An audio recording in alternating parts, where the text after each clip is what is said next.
Hello, ഞങ്ങൾ ഈ പ്രാവശ്യം ഈ ടൈമിൽ തന്നെ വെക്കേഷൻ വരാനുള്ള മെയിൻ കാരണം സേറ ബേബിയുടെ ബർത്ത്ഡേ ആട്ടോ. ഫസ്റ്റ് ബർത്ത്ഡേ ദുബായിൽ വെച്ചിട്ടാണ് ആഘോഷിക്കാൻ പറ്റിയത്. അപ്പോൾ ഞങ്ങൾ തീരുമാനിച്ചത് സെക്കൻഡ് ബർത്ത്ഡേ എന്തായാലും നാട്ടിൽ വെച്ചിട്ട് തന്നെ ആഘോഷിക്കണമെന്ന്. എത്ര നല്ല രീതിയിൽ നമ്മൾ എവിടെ വെച്ച് ആഘോഷിച്ചാലും നമ്മുടെ കൂടെ പാരൻസും ഫാമിലിയും ഒന്നും ഇല്ലാതെ നമുക്ക് എന്ത് സന്തോഷമല്ലേ. അപ്പോൾ വീട്ടിൽ വെച്ചിട്ട് തന്നെ ചെറിയ രീതിയിൽ നടത്താമെന്നാട്ടോ നമ്മൾ വിചാരിച്ചത്. അപ്പോൾ അതിൻ്റെ മുന്നോടിയായിട്ട് ക്ലീനിങ്ങും കാര്യങ്ങളൊക്കെ പപ്പ നേരത്തെ തുടങ്ങിയിരുന്നു. അപ്പോൾ ഇന്നായിട്ട് നമ്മുടെ സേറ ബേബിയുടെ ബർത്ത്ഡേ. അപ്പോൾ ഇതൊക്കെ അറേഞ്ച് ചെയ്യാൻ വേണ്ടിയിട്ട് ഹെൽപ്പ് ചെയ്യാനായിട്ട് എൻ്റെ ബ്രദറും ഇച്ചാൻ്റെ ഫ്രണ്ട്സൊക്കെ വന്നിട്ടുണ്ടായിരുന്നു കേട്ടോ. അപ്പോൾ ഇവരെല്ലാവരും കൂടിയാണ് ഈ സ്റ്റേജൊക്കെ സെറ്റ് ചെയ്തതൊക്കെ കേട്ടോ. ഈ ലൈറ്റ് നമ്മൾ വേറൊരു ചേട്ടനെ ഏൽപ്പിച്ചായിരുന്നു. പിന്നെ സ്റ്റേജിൽ വെക്കാനുള്ള ബലൂൺസ് വീർപ്പിക്കൽ എനിക്കും ജിൻഷയ്ക്കായിരുന്നു കേട്ടോ.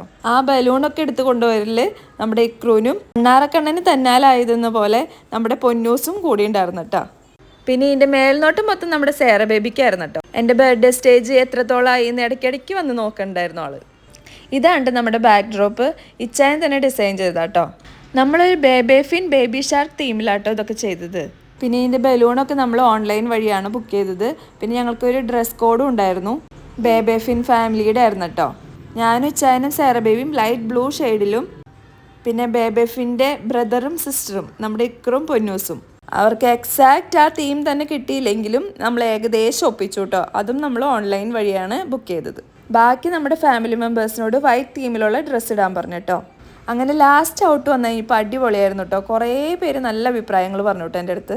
അതുപോലെ തന്നെ പറയാനുള്ള കാര്യമാണ് നമ്മുടെ ഈ കേക്കിൻ്റെ കാര്യം. ഡിസൈനൊക്കെ ഞാൻ തന്നെ സെലക്ട് ചെയ്തതാണ്. പക്ഷേ ആ കൊടുത്ത ഡിസൈൻ എക്സാക്റ്റ് അതുപോലെ തന്നെ ചെയ്തെന്ന് കേട്ടോ. അത് നമ്മുടെ ജോസ്പുരത്തുള്ള ധന്യ കേക്സിൽ നിന്നാണ് നമ്മൾ ഓർഡർ ചെയ്തത്. മാംഗോ ഫ്ലേവറിലാണ് നമ്മൾ ചെയ്തത്. എല്ലാവർക്കും നല്ല ഇഷ്ടമായി കേട്ടോ. പിന്നെ സെലിബ്രേഷന് ലാസ്റ്റ് ആയപ്പോഴത്തേനും സേറ ബേബിക്ക് ഡെഡിക്കേറ്റ് ചെയ്തിട്ട് ഞാനൊരു ഡാൻസ് ചെയ്തിട്ടുണ്ടായിരുന്നു.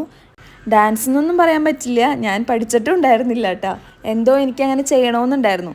പക്ഷെ ഡാൻസ് അത്ര മനോഹരമായതുകൊണ്ടാണോ എന്തോ ആരും വീഡിയോ എടുത്തില്ല എന്ന് തോന്നുന്നു.